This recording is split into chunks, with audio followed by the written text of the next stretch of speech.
Hello there. So today's post, learners at the heart. So what does this sentence even mean?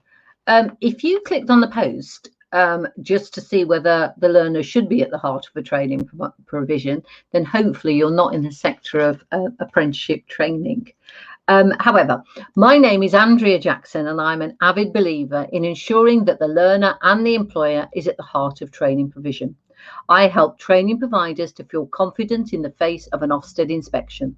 I ask learners, employers and staff questions based on the educational inspection framework to gauge the impact of the training.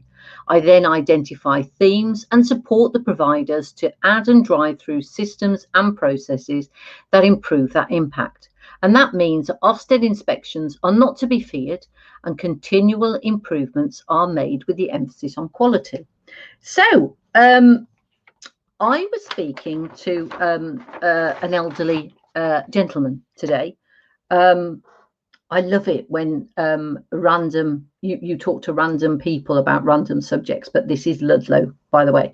So I'm in the queue in Boots. I've got to get there early when it starts. It opens because I don't want to be. I'm rushed and I don't want to be in the queue. So I'm in the queue, and a man is determined to talk to me in a socially distanced queue.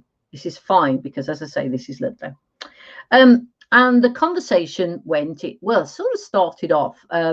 He said, the words he said was, the trouble with youngsters is they don't want to learn. I thought, oh, okay. I'm not sure whether I want an argument here. However, I put my 2 penny worth in. And I said, for what it was worth, that I suggested that large class sizes may make the task of teaching more difficult. But youngsters not wanting to learn, really? Learning is at our fingertips.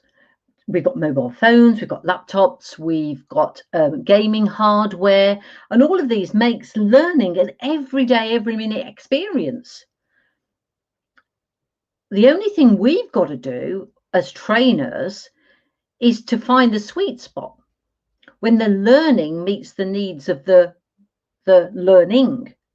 Apprenticeships by design should motivate the learner to learn more, because basically it will help them in their career, to climb their career ladder.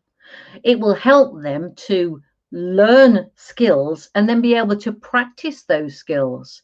That's the art of the apprenticeship. The art of the apprenticeship is at the beginning of it, that when there's a carefully planned experience of learning between the employer, the training provider and the learner can be learning things at work, which absolutely makes sense because the learner has already learned the theory behind it.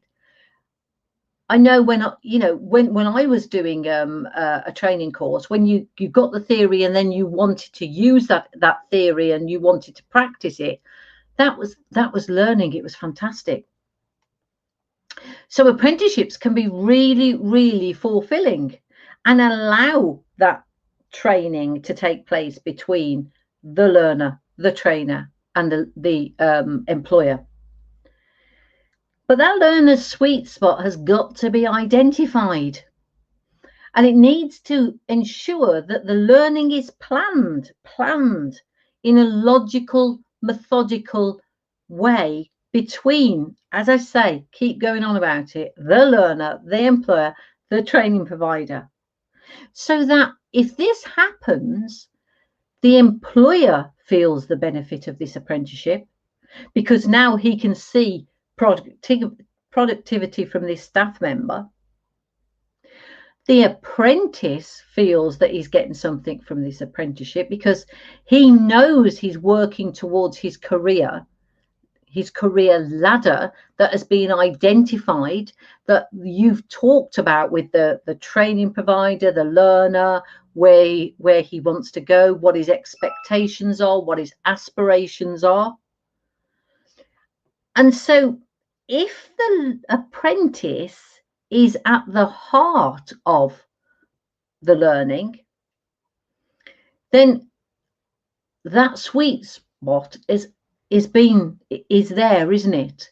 So that the learner is getting so much out of the apprenticeship. However, if the learner isn't at the heart of the program, people can incorrectly judge that young people don't want to learn. Do we really think that's the case? If you want to comment on this, that would be absolutely marvellous. When you see the post come through, it'll be on LinkedIn first of all. And please put a comment. Please start a discussion. It's really interesting when I get discussions on the posts. If you feel that this is interesting to a colleague that's in the same industry, please share it. That would be marvellous.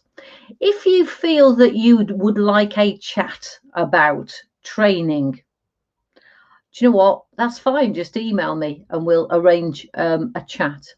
If you feel that you'd like support when we're looking at up and coming inspections, particularly if you're a new provider and you'd like a little chat, again, email me. We'll arrange a time to chat on Zoom. There may be a time that we can actually have proper one-to-ones, face-to-face. Who knows?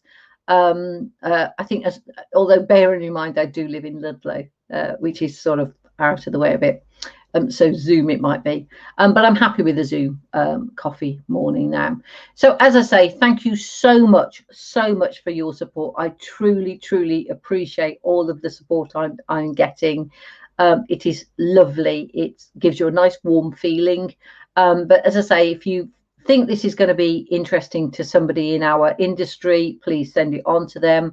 That would be great. Please comment if there's anything that you want to say about learning and young people, because we've already spoken about the different methods of learning that maybe we should be thinking about with new learners. So I think there is definitely a trend, a discussion that needs to be started on these types.